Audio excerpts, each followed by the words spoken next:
and welcome to the Young Authors Academy Writing Topic of the Week. Today I'm going to talk about the start of your story. What kind of things do you need to include in the opening of your story? So in the first few paragraphs or so, what are the most important things you need to put in there?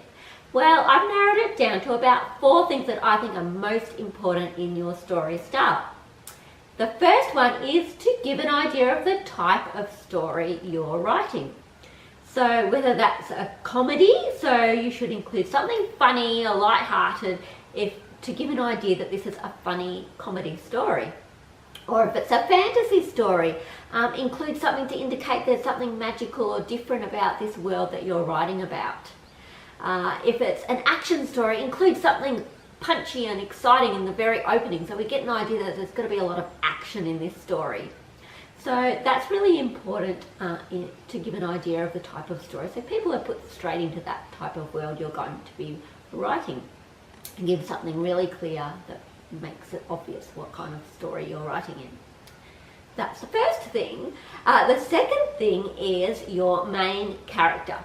So as I often say in my videos, character is the most important thing. So your character must be included here in your opening. We want to get a sense of who your main character is, a little bit maybe about how they look, but most importantly, the kind of person that they are and the problems they might face. Give a little bit of an indication here. We want to get to know them and be interested in their story.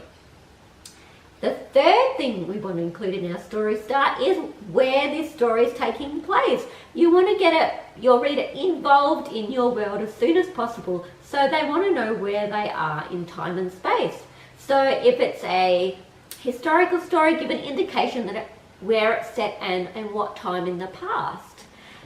You don't have to include everything here, but give a really strong idea so we know where we are when we're reading your story.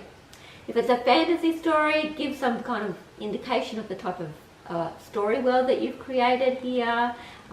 If it's happening now, give an idea of your character's type of world, how they live. If it's a drama, if it's set at home or school or somewhere else like that on the sports field, give an idea of where your story is going to be set. And the last and most important thing is what's often called our beginning hook. So you want to get your reader interested in your story from the very opening lines. So include something exciting and interesting here. You can start with something action. If it's an action story, maybe there's a fight going on or some kind of a battle or something like that to open your story with. Really hook people in. You can pose a question here, so get the reader thinking, oh, what's this all about? I wonder what's going to happen next. Have something exciting happen to your character, something dramatic that's going to set the story on a roll so that people really want to know what's going to happen here.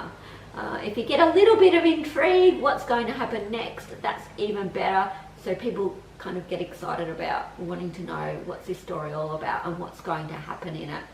I want to know more.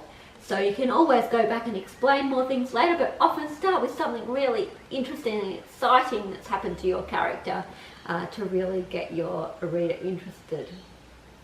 So they're my top 4 tips for starting your story, the most important things that you need to include to get your reader interested and wanting to read on. For more tips, you can follow my YouTube channel here, or you can pop over to the website at youngauthorsacademy.com, and you can also follow along on the Facebook page, Twitter, Instagram. You can even sign up for my newsletter through the website if you want to get your tips and hints and things like that weekly. So thanks for listening in, and I hope that gives you some great ideas for starting your story.